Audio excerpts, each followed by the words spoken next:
All right. Good morning, everybody. Lance Tarchioni back with you here on Ask the Agronomist Live this morning, wearing my UNOH racer T-shirt. Honor my son Cole. It's his college out in Lima, Ohio. So welcome everyone. Hopefully everybody's getting through the wet weather that we've had here lately. I was thinking back to 2 weeks ago, the last time we were together. We were talking about unseasonably warm, unseasonably dry, early spring, people out planting some ultra early soybeans. And since then, at my house, we've had 3.5 inches of rain with more forecasted and a little more seasonable temperatures. So, I think we're awfully fickle about our weather. So 2 weeks ago, there were analogies being made to 2012 and people being nervous about what was coming this summer. And now we're probably fairly close to people being nervous about a return of a 2019 type of spring or summer. So seems like we're never happy with the weather here. So anyway, please chat in your questions if you're logged into YouTube and you're trying to figure out how to chat in a question. You need to be logged in with either a YouTube account or a Gmail account to use the chat feature. If you don't have a YouTube account or a Gmail account and you don't want to, you can still watch, you can still listen. We've got our MLC@bear.com email address there behind me. You can email your questions to that email address, and producer Troy is monitoring that email for us, and so we can get your questions in that way. You can text a question to your FSR. Trying to make it as easy as possible for people to get their questions in and participate live here on Ask the Agronomist. We've also changed the way we're setting these up so that there is not a special link for each different episode. You just need to save our team YouTube page, and as long as you're on that site at the appointed time, you'll be able to see the video. So hopefully that makes it easier for everyone. These videos are also saved or logged on the site. So if you can't be here live, you can always go back and watch them at a later time. So anyway, I really appreciate your involvement here this morning. And if you like this format, tell your friends. I really think what's going to make this work is you, not me. The more people that we get interacting with us live here, the more people we get chatting questions in. I really think that I don't really think it's me that makes the content interesting. It's you guys asking questions and me responding to those questions that I think makes it good. So we're going to start off the episode with finishing up a question that was sent in after the last episode. It was a really good question regarding strip till. And Troy, can you remind me what the particulars of that question were? Yeah, it's a pretty long question, so I'll read it to you here, Lance, and then I'm going to put it in the chat. I ask long questions too, Troy. People accuse me of asking questions that sound more like statements sometimes. So I'll put it on the chat too for the folks watching, so they can kind of see it as you're talking about it. But so here's the whole thing. I switched my fall strip till system from anhydrous to putting on dry fertilizer. I'm putting on MAP, potash, and elemental sulfur, banded about 6 inches deep.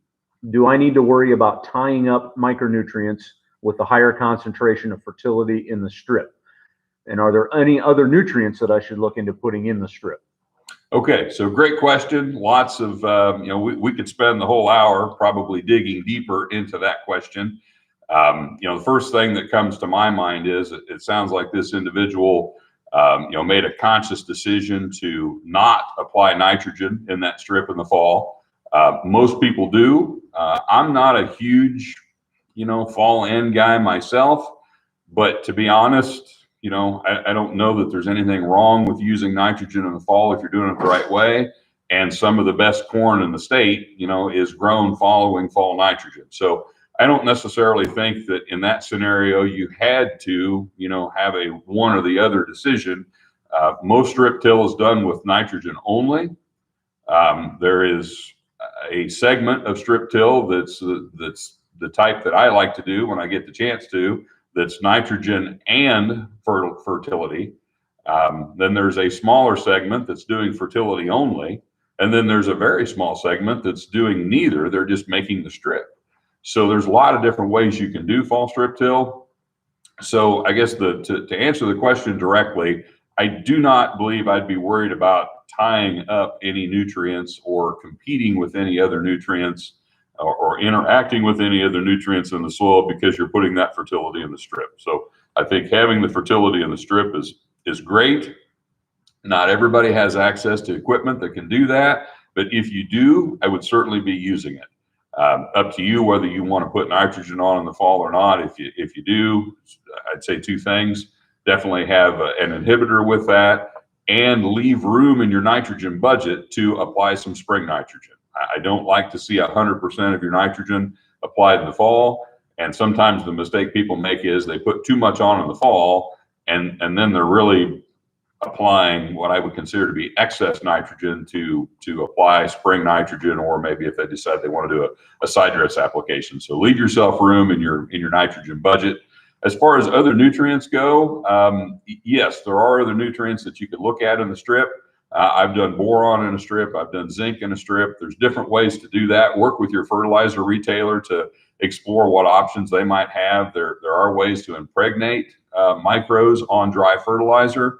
There are also dry forms of those other micronutrients that you can put in those bands. If you're doing a product like boron, you'd want to be a little bit careful with the rate. You can get into toxicity issues with boron if you get the rate too high, especially in a concentrated strip. But I do think if you wanted to look at some micro type nutrients to add into that mix, zinc and boron would be the first two things I would look at. And one quick comment I'd make relative to the sulfur in that question. Elemental sulfur is not a particularly available form of sulfur. It is the cheapest form of sulfur. It's a very convenient, easy to use form of sulfur, but be aware that a lot of that elemental sulfur is probably not going to be available to that plant in a timely fashion. Now, if you're putting on elemental every year, there's always going to be some slow release sulfur coming out of that product. And so if you're putting it on every year, you can kind of, I guess, slowly release sulfur, more continuously. But some of our sulfate forms of sulfur are more readily at plant available. And so if you're using only elemental, be aware that it's pretty slow release form of sulfur, and that may limit its availability at times. So hopefully that addresses that question. And Troy, what else do we have this morning? Well, it looks like we have a kind of a tongue-in-cheek question on the chat here. Are we going to have a killing frost in May? Are we going to have a killing frost in May? Well, somebody probably will. And if we do, we'll deal with it. I had a lot of people that teased me for needing to replant some of my early planted no-till soybeans last year. And people that live in fear of May freezes are going to use that as a way to justify the fact that they don't want to plant beans super early, or a way to maybe poke fun at their neighbors who do like to plant beans early. Personally, I'm not changing anything in my operation because we had a Mother's Day freeze last year. We had a Mother's Day freeze in, I think, 2005. And we had another one last year in 2020. So if every 15 or 20 years we have a May freeze, that's not climate change, that's just normal. And we'll deal with it when it comes. So let's kind of related to that. We've got one here on the email. Let's kind of segue into this. So when we talk about early planting, right? Planting date considerations as it relates to field conditions, right? So, sometimes I think people get hung up on, when we talk about planting early, is it a calendar focused thing, or, how much do we need to pay attention to the conditions? Yeah. No, so good question. And I'm very much a good conditions guy. I put more priority on field conditions than I do the calendar date or the weather forecast, frankly. If it's good when you plant, typically it's going to work out fine. Now there's exceptions to that rule, and we've had some situations where you had perfect planting conditions and you didn't have perfect results because of what happened after planting. None of us can predict the future, And personally, I have a hard time changing what I'm planning on doing on my operation based on a long-term weather forecast that's, maybe 50% accurate. So I put a lot of priority on field conditions at the time. Now, let's go back to 2 weeks ago. 2 weeks ago, we were here on a Thursday. That following Saturday and Sunday, I was seeding waterways on some farms that are kind of wet. And I could have no-tilled soybeans, pretty nice conditions in a lot of cases on, I don't remember what date that would have been, but middle of March, basically. So there probably are scenarios where you've got good planting conditions, but maybe it's not a good idea to get real carried away with something. But in general terms, I give a lot of priority to soil conditions. And, it's nice when you can have the right calendar date, have the right weather forecast, have the right soil conditions, have everything right. Sometimes if you wait for everything to be right, you're waiting a long time. And judgment calls get made. Another kind of related question to this that I had come in a couple of days ago was a guy asked, well, should I plant corn or beans first? And that kind of flows into this because, to be honest, if you're going to push something, I'd much rather you're pushing beans than corn.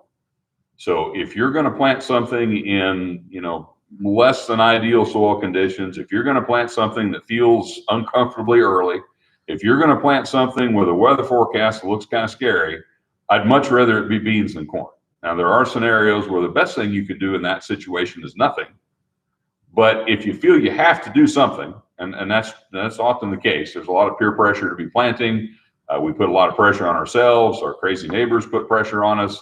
There is absolutely peer pressure in farming. It's not just teenagers that deal with peer pressure. If you feel you got to do something, but you're afraid you shouldn't be doing anything, plant soybeans. So I'm very comfortable starting with soybeans. I'm very comfortable planting soybeans. And when you feel it's perfectly right, switch to corn, get your corn in, and then finish up on soybeans. If you don't have the labor, or the equipment, or the capacity to effectively plant both at the same time, which I've learned in my operation, just having two planters doesn't mean you are capable of planting both at the same time, because it takes a lot of manpower and sometimes more management than I'm capable of to keep both those operations going at the same time. But if you can do that, that's my favorite approach. If you can't do that, then I like that. Start with beans, get some beans in the ground. When you feel it's perfect, switch to corn, do all your corn, and then finish up on soybeans. You could make the argument, there's a lot of data to support this, we are giving priority to the wrong crop at planting time. And we should not plant any corn until our beans are all done. That sounds crazy. When you're in a corn is king environment like we live in, here's the danger of that philosophy. And I do know growers that hold dearly to that philosophy. And when you end up planting corn the middle of June because you were planting soybeans in April, that's tough. Now, it might be agronomically the right thing to do, but you are guaranteed to be the topic of conversation at the coffee shop if you are that guy that is planting corn in June when everybody else is planting soybeans. Because even though you're probably right, perception is going to say, well, boy, you shouldn't have done that. So just be aware that is, the risk of planting soybeans first is planting corn a whole lot later than you would like to. So what about when we think about those poor conditions early in the season? Do you think about changing populations, planting population? Okay, so we do generally say that our seeding rate recommendations are assuming good soil conditions, assuming good seed to soil contact. And so there is kind of an implication there that if it's crappy, that maybe you should increase your seeding rate. Personally, I don't subscribe to that. I would say if it is crappy enough that you feel like you should increase your seeding rate, you probably shouldn't be planting. So I would like to say that in most cases, I would not increase my seeding rate especially on soybeans, just because we're planting early. You will tend to get, especially if you're planting soybeans super early. If you look at a lot of the planting date studies that have been done, these February and March beans that go out in these planting date studies that sometimes yield amazingly well are typically yielding amazingly well with a 60 or 70% stand. So they will be thin. You're not going to get 96% emergence of your soybeans if you plant them in March. But just because they're not all coming up, the data would say doesn't mean you need to plant more. You just need to expect the stand to be less than perfect. But I don't really necessarily think that you need to increase your seeding rate. If when you're out there, your slots still open, you've got poor seed to soil contact, you've got beans in dry soil, if things are not planting good, yes, you can compensate for that to a certain extent with seeding rate, but it would probably be better if there was a way to either give it a couple more days, let conditions improve, adjust something on the planter, do something to manage the soil seed bed environment so that things were planting better. What else, Troy? Okay, so let's stick with this early planted soybean idea for a little bit. Does the benefit of seed treatment depend on planting date? Yeah, so we get a lot of questions every year about seed treatment. You can spend more money on seed treatment today than you were spending for soybeans 10 years ago. There are situations where a lot of the value in the bag is in the treatment in some cases. A lot of downstream treating capabilities, and by downstream I mean the seed dealer is the one that's providing the treatment. So that's really nice. You can customize it. You can get whatever you want on that seed. And that's nice. But the challenge with that is you got to decide what you want on that seed. You got to decide where to stop. You can put multiple different fungicides. You can put insecticide. You can add fungicides for SDS protection. You can put biologicals on. You can put inoculants on. You can put nutritionals on. It's a huge area of new products and expansion, a lot of growth with seed treatment. So sometimes it's really challenging to know where to stop. So to answer your question directly, Troy, yes, there absolutely is a correlation between how much of a benefit am I going to see from a treatment, or what are my odds of seeing a benefit of that treatment based on planting date. So if you want to make seed treatments look good, you take a good Acceleron seed treatment, say an F&I treatment, full rate treatment, fungicide and insecticide, and you plant that next to untreated beans in a March planting date study, you will see that there truly is a value in seed treatment. It is amazing. Some of these planting date studies where we also put a seed treatment study embedded in the planting date study, seed treatment on March planted soybeans and early April planted soybeans is sometimes the difference between a 70% stand and close to zero. Now, as you go later in the season, I would say from prior to early May, it's pretty easy to show a benefit to seed treatment. As we get into May, I think that benefit starts to decline. And once we're into June, I'm pretty comfortable planting, untreated seed in June. Now, here's the challenge with that. I myself on my own farm planted fully loaded, fully treated with full rate Levo soybeans in the middle of June in 2019. And here's why: because they got treated in March. So, and I wasn't going to be that guy that threw a fit and refused to plant those beans. I asked that they be treated as a grower. I wanted them to be treated in time for me to plant them in April because that was my plan. And to get the work done, we have to realize as growers that we got to give our dealers time to get that seed treatment applied. And so they can't treat every bag of beans that needs to be treated the day that I'm going to plant it. So we treat a lot of seed ahead of time. And so I don't harp on this too much. frankly, because a lot of times by the time June rolls around, planting soybeans in June was not our plan. If we have to do it, we deal with it. But by that time, the seed's probably already treated. And there's nothing worse than sticking your seed dealer with treated beans that, 6 weeks ago you said you had to have them, and now you say you don't want them. So, if you have the option to plant untreated seed in June, that's what I would do. In many cases, we don't really have that option because the treatment's already on the seed. So one more on this, and then we'll move on to something else. Can you talk a little bit about what you think about fungicide only versus the fungicide insecticide treatment? Yeah. So when Alevo came out and when some of these SDS related treatments started to come out, there was pressure to take something out so that I had room in my budget to add something in. And so we started to have interest in, well, maybe I'll just do fungicide only plus Alevo.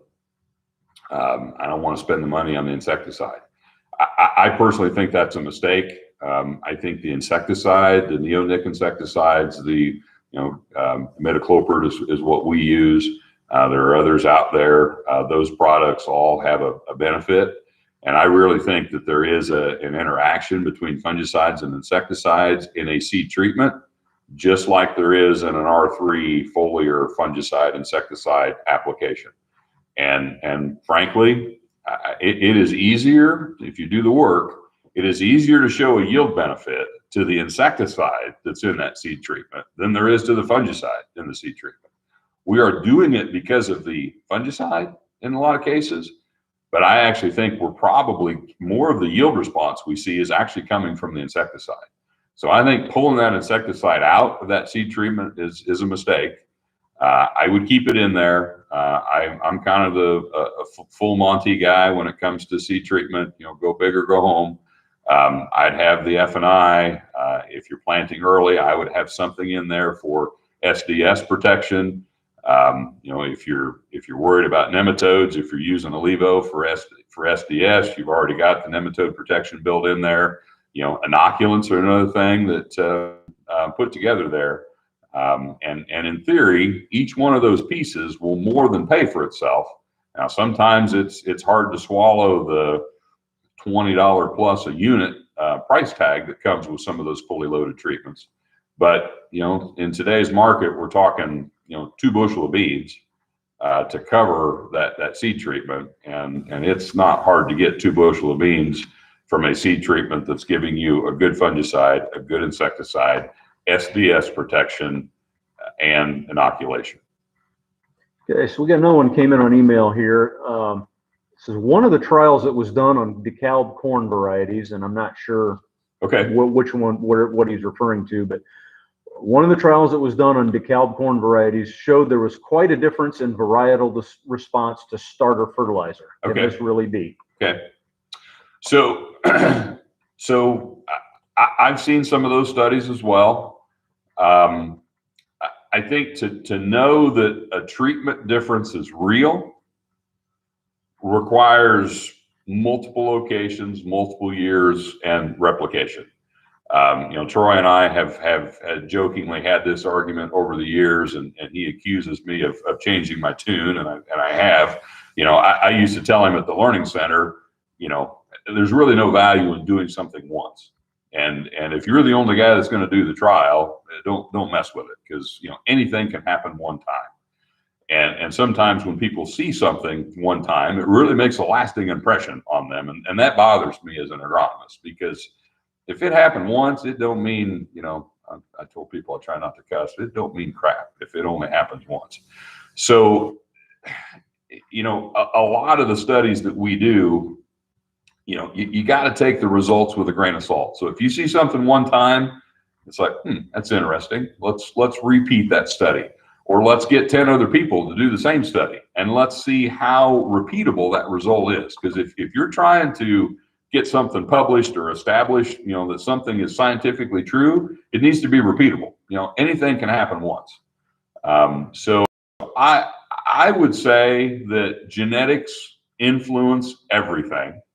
Some of the work that Dr. Belo's done at University of Illinois, he's seen huge differences in response to banded fertility based on hybrid. And if those differences are real, there's no reason to think that there couldn't be differences in how a hybrid responds to starter fertilizer. Because, based on root morphology, based on, lots of plant physiology that we probably don't even understand, plants have different abilities to take up nutrients. And genetically, plants probably have different requirements for nutrients. So some hybrids genetically better than other hybrids can. Screening their hybrids for that. I don't know that we're going to start screening hybrids for that. And I just had an interesting question come in a few days ago from a dealer that was going to try a new biological seed treatment. And they were asking me, which hybrids are more likely to respond to this biological seed treatment? And I thought, well, there's probably differences, but nobody's really ever looked at that. Genetics influence everything. And honestly, probably what's happening is, in some cases, you're testing a product.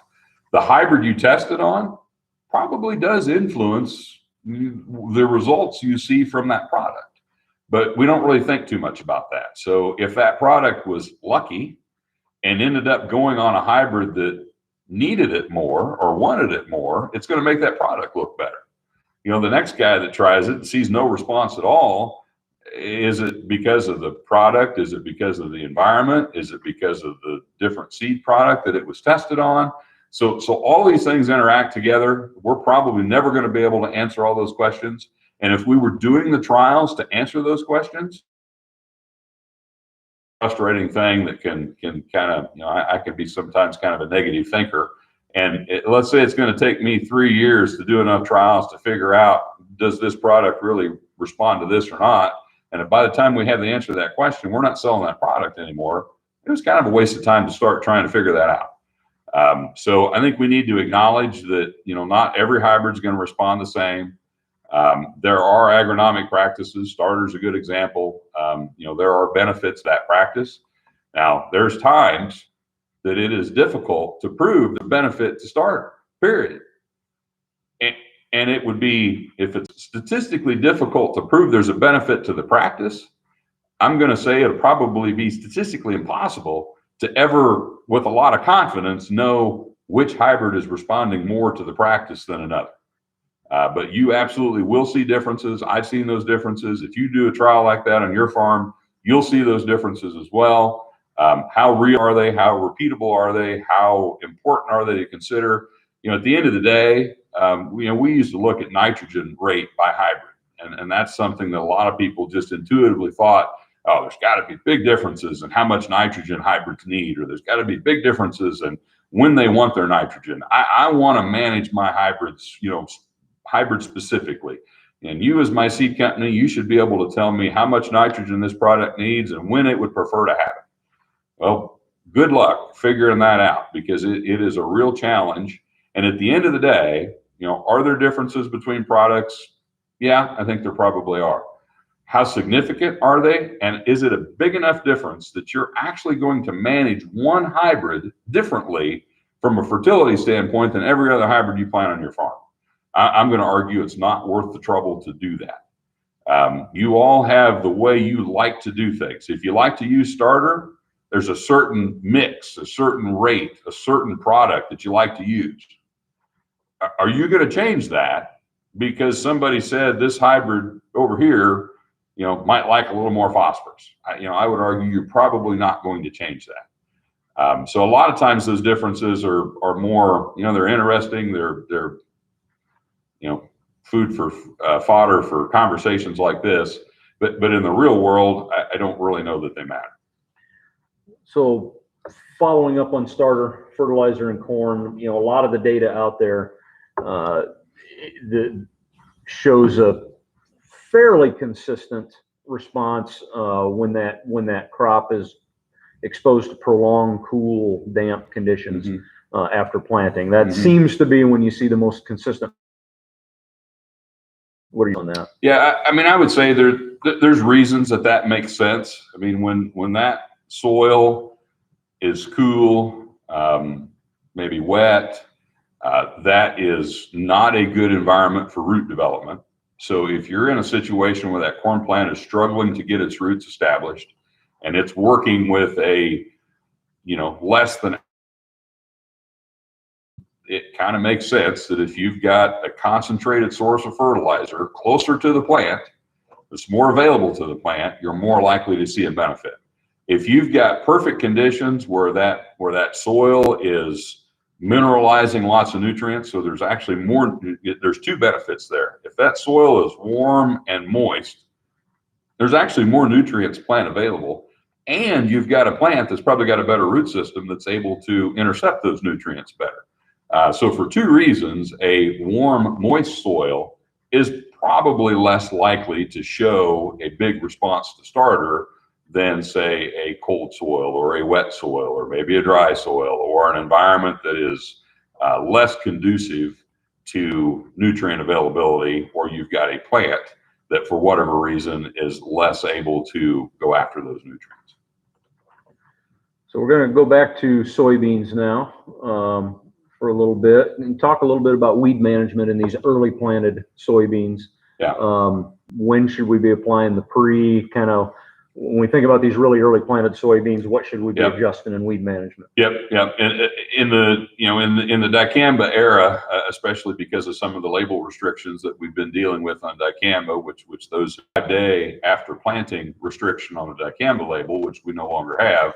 But when we had that, early planted soybeans were a real challenge from if you wanted to have good weed control and legal weed control and respect the label, which we always ask people to do, it was really tough to plant soybeans the 1st of April and have everything done from a post-emergent standpoint by May 15th, which is what the old label would have required.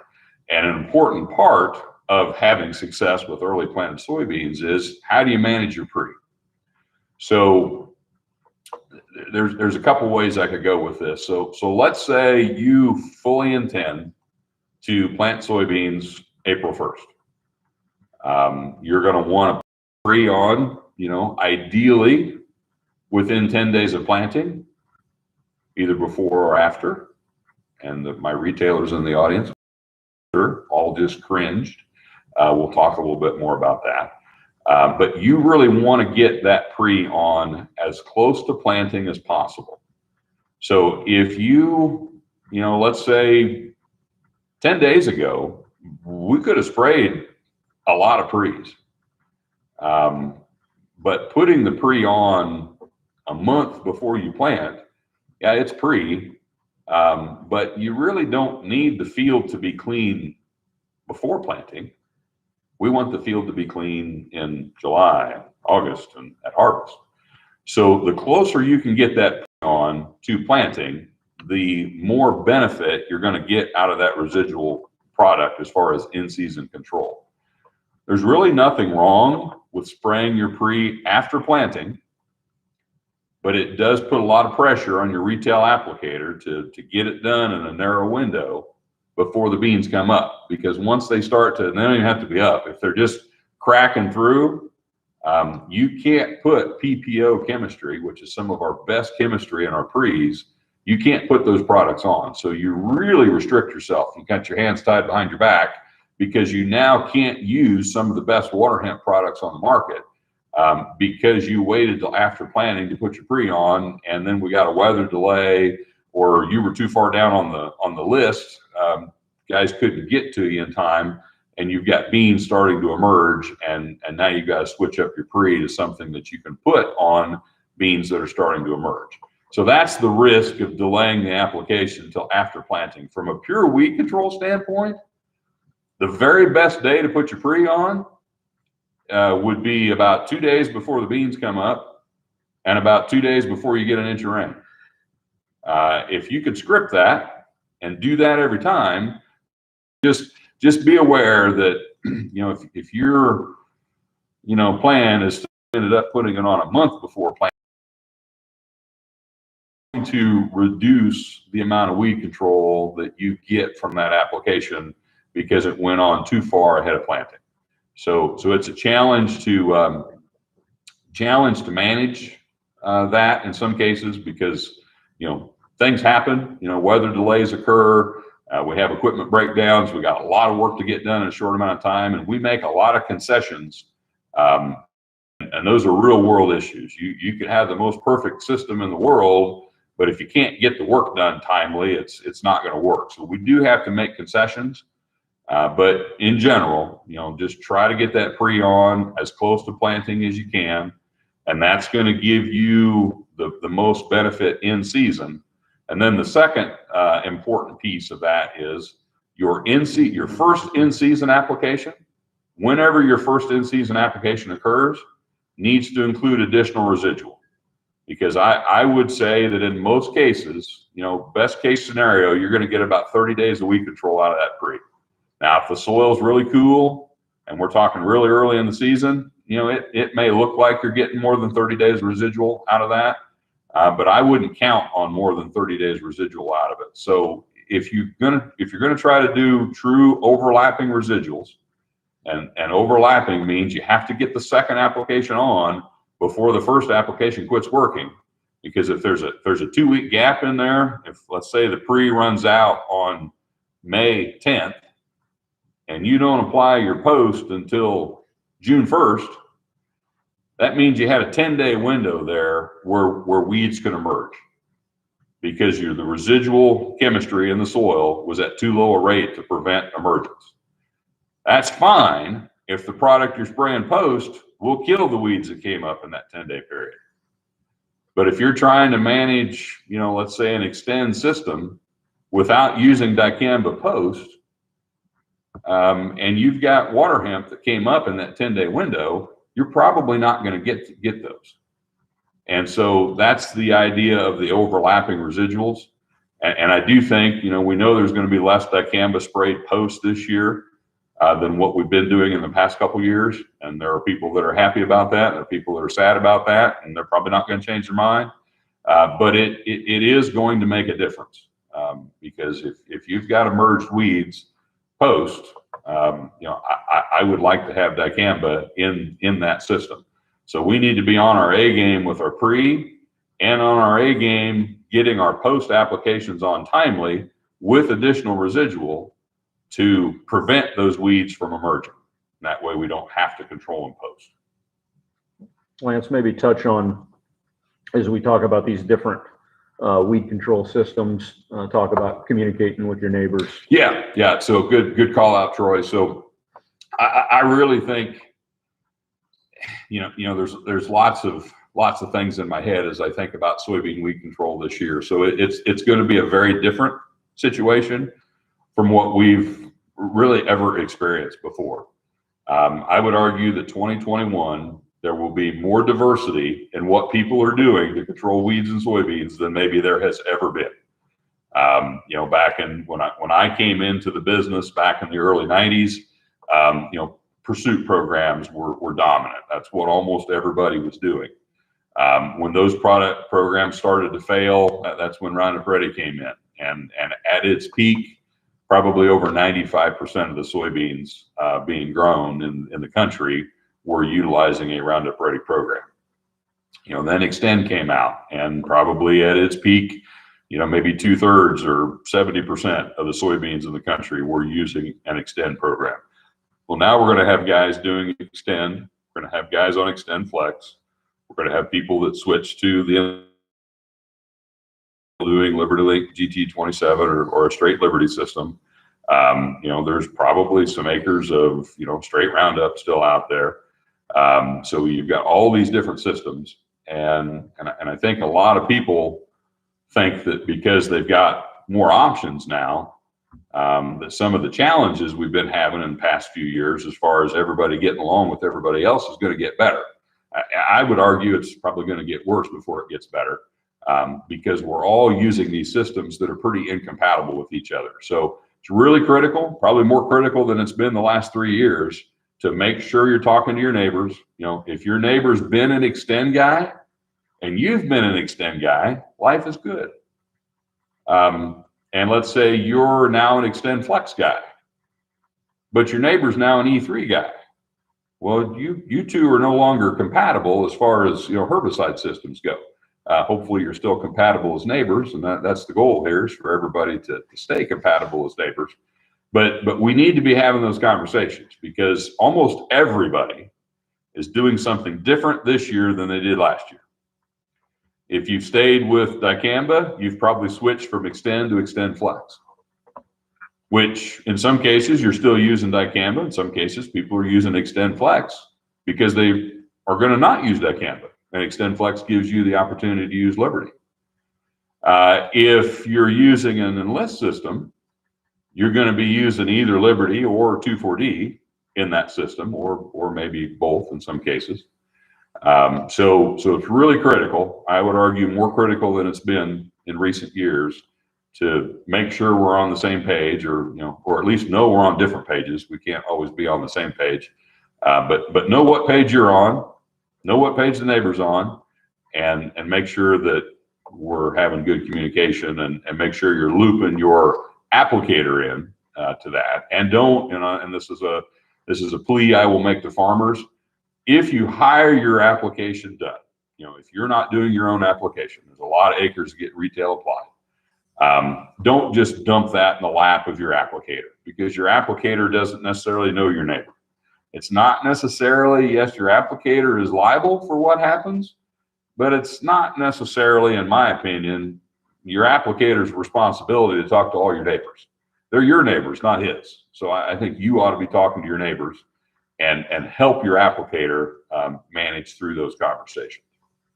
Okay, a couple more questions left here, Lance. One, back to soybean seed treatments. Is there, what are your thoughts on inoculant? Is there really a benefit to inoculant?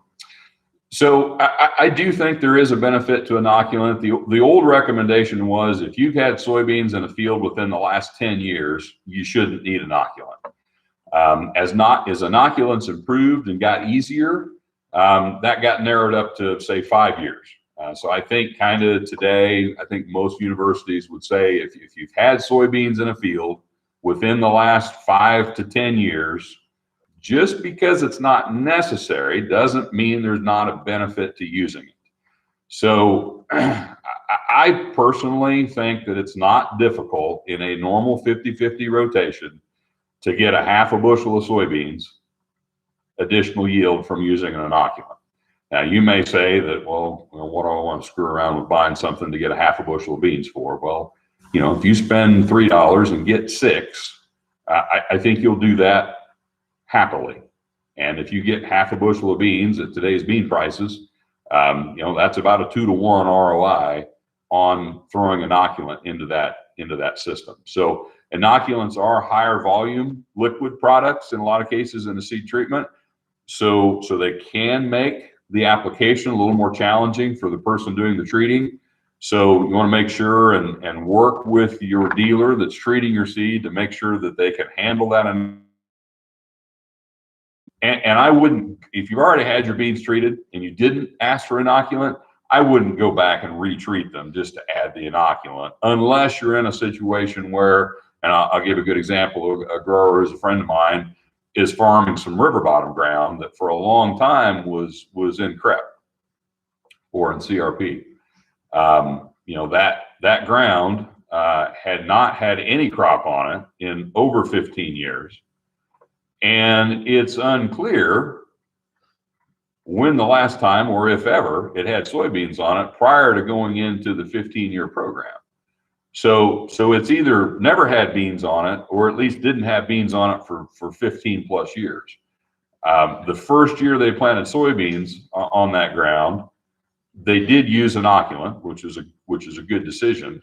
I would argue they should probably continue to use inoculant on that soil, because inoculating that seed one time, if there truly is no rhizobia bacteria or very low levels of rhizobia bacteria in that soil, the bacteria that are in the inoculants we use are not the same as the native species that exist in the soil. And the species we use in the treatments are better at fixing nitrogen. They'll fix more nitrogen, they're more efficient, but they're not as hardy, they're not as tough, they're not as durable in the soil. And so I think in a situation like that, I would plan on using inoculant every time I'm back in that field with soybeans. And I would expect to see a pretty significant advantage from that product in that scenario. But even if you're in a 50-50 rotation, I don't think it's hard to get an extra half a bushel or a bushel. It's not going to make your soybeans make 100 bushel. But again, it doesn't cost a lot to add it. I do it while you're applying your other treatments.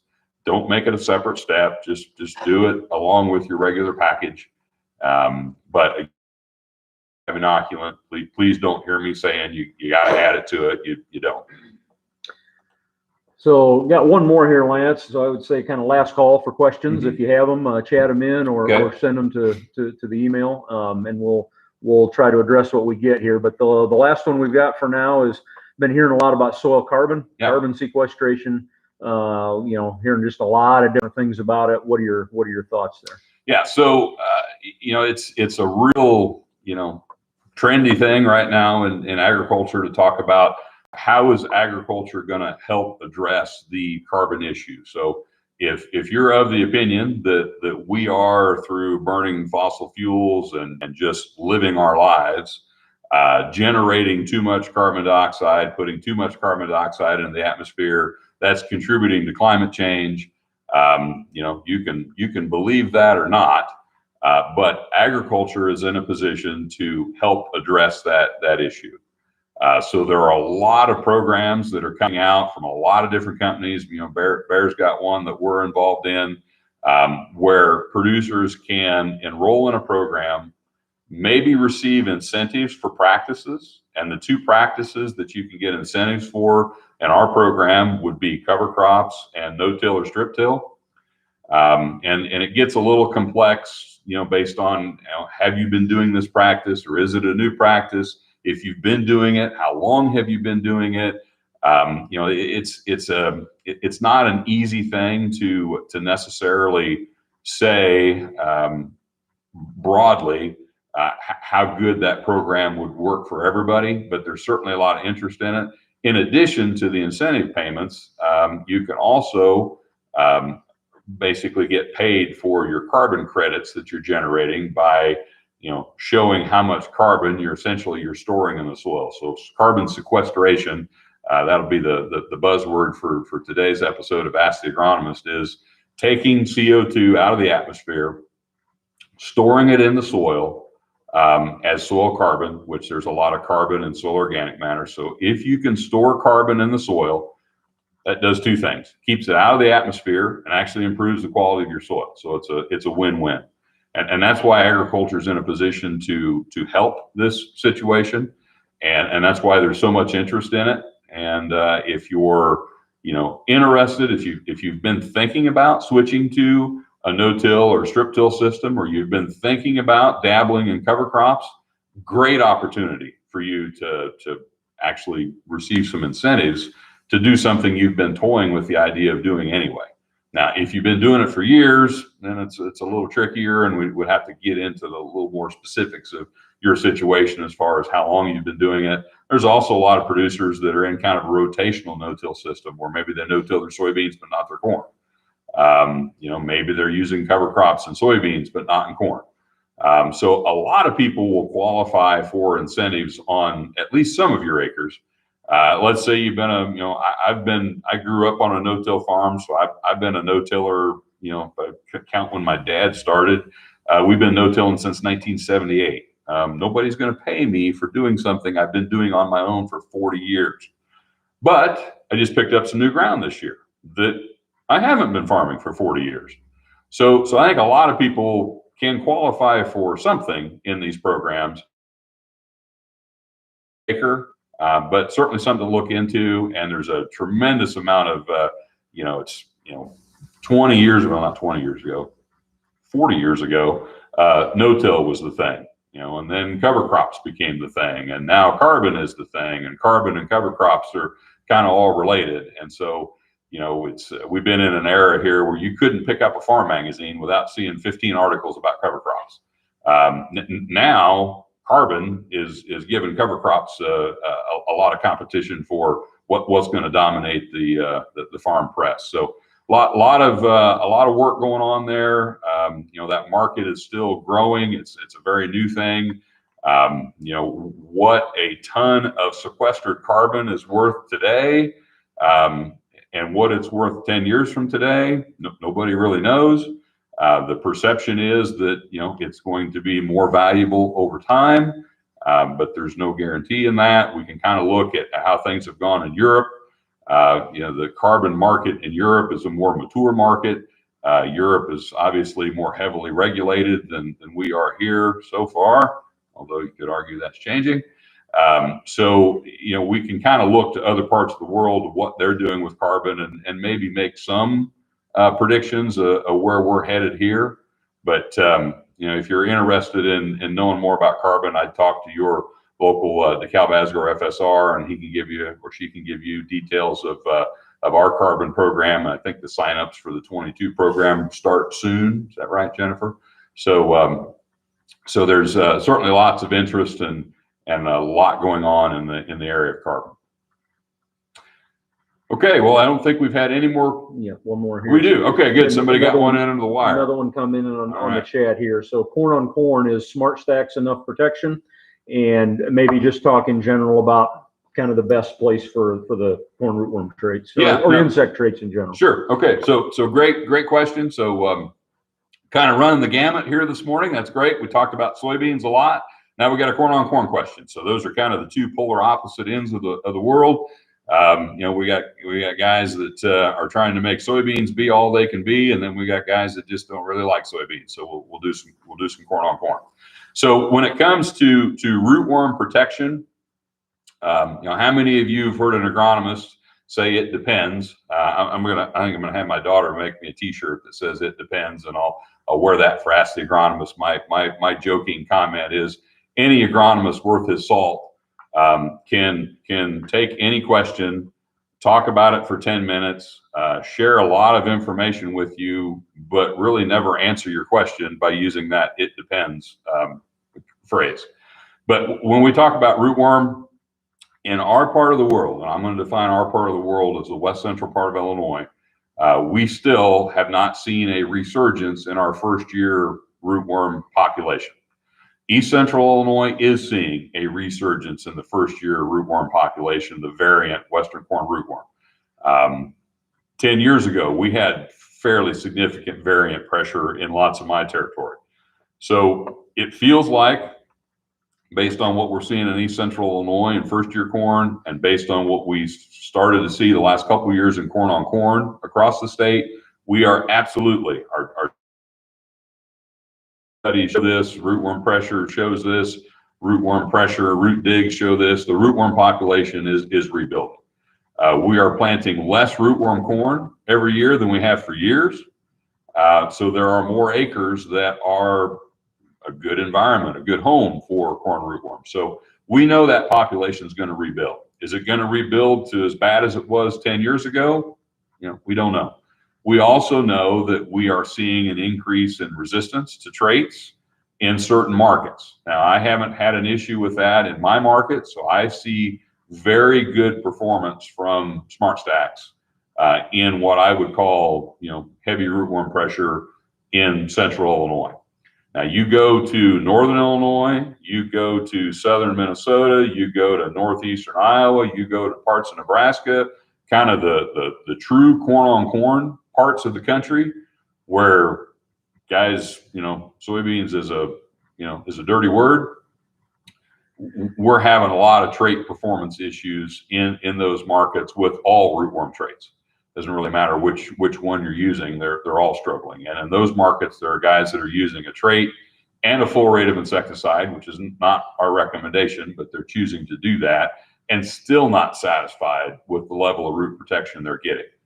If you're farming in, I'm going to say, south of Interstate 80 in the state of Illinois, I do not believe there is a situation where you will see a lot of benefit for insecticide on top of Smart Stacks. We've got Smart Stacks Pro coming, which is going to be, I think, a revolutionary product, especially for guys in these areas where we're struggling to get rootworm control.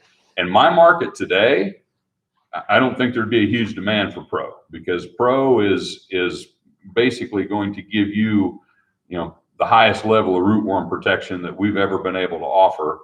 and I think it's going to breathe a lot of new life into some of our BT traits, because it's going to introduce the RNAi technology into rootworm control. So it'll be the first non-BT rootworm event. So in theory, if you've got a population of rootworm that's starting to build resistance to BT, we can bring in a new mode and kind of reset that population and hopefully get, really, really good levels of control. So we've been testing SmartStax Pro, intentionally seeking out fields where SmartStax and other traits have not been giving a satisfactory level of control, and we see very, very good efficacy from SmartStax. Actually came about a year earlier than we were anticipating. So we're going to have a lot more plots of SmartStax Pro out in the marketplace in 21. Anticipate maybe a groundbreakers type launch for 22. So that product is getting very close to the market. But right here today for the 21 growing season, I would say on your corn acres, wherever you are in the state of Illinois, I would be using SmartStax to protect those acres. There are other rootworm traits in the marketplace, but there's a lot of data that shows that there really aren't any other rootworm traits in the marketplace that are as effective as SmartStax today. And we're getting ready to go to SmartStax Pro, which is even more effective than SmartStax. So I feel really good about the position that Bayer is in from a ability to manage rootworm standpoint. We're going to have SmartStax Pro for that really, really tough acre where you've got super heavy pressure, and a lot of times you got them together. If you've got a population that's building resistance, that probably means we're not controlling it very effectively. So by default, you're going to have heavy pressure. So resistance and heavy pressure kind of go hand in hand. That's going to be the SmartStax Pro acre. Those of us who are fortunate enough to farm in a part of the state that either doesn't have that heavy of pressure or it hasn't built that much resistance yet, we're going to be able to utilize SmartStax and get a good level of root protection out of SmartStax. And then if you're farming, if you have even yet more good fortune to be farming a non-rootworm acre, that's what Double Pro, Tricepta, some of those above ground only platforms are designed for. So we're really going to have 3 offerings, whether you've got really bad rootworm, just sort of bad rootworm, or no rootworm. You can kind of pick where you want to be there. But I would be just cautious that in general, the last 2 years, we've seen an uptick in the rootworm population as a whole across the state of Illinois. West Central Illinois still, a lot lower pressure than Eastern Illinois and Northern Illinois. But as they go up, we're probably going to go up too. So the acres that we have to manage rootworm on are probably going to increase. And just be aware, if you're that root protection, you're not getting as high a level of protection as you could get from SmartStax. How many licks does it take to get to the Tootsie Roll center of a Tootsie Pop? Well, it depends, Troy. What's the relative humidity and air temperature and certain other factors. But anyway, Troy's giving me a hard time with my it depends analogy. So anyway, thanks everybody for joining this morning. I love doing this. If you like it, please keep doing this every 2 weeks. Be same YouTube channel, same time, Thursday morning. What date? April 8th. April 8th. Thank you, Troy. So April 8th, 7:30 in the morning, back here on YouTube. Please send in your questions. If you didn't chat a question live in, but you've got one, you can send it to. I'll give you my email address. So Lance. Tarchione, TAROCHIONE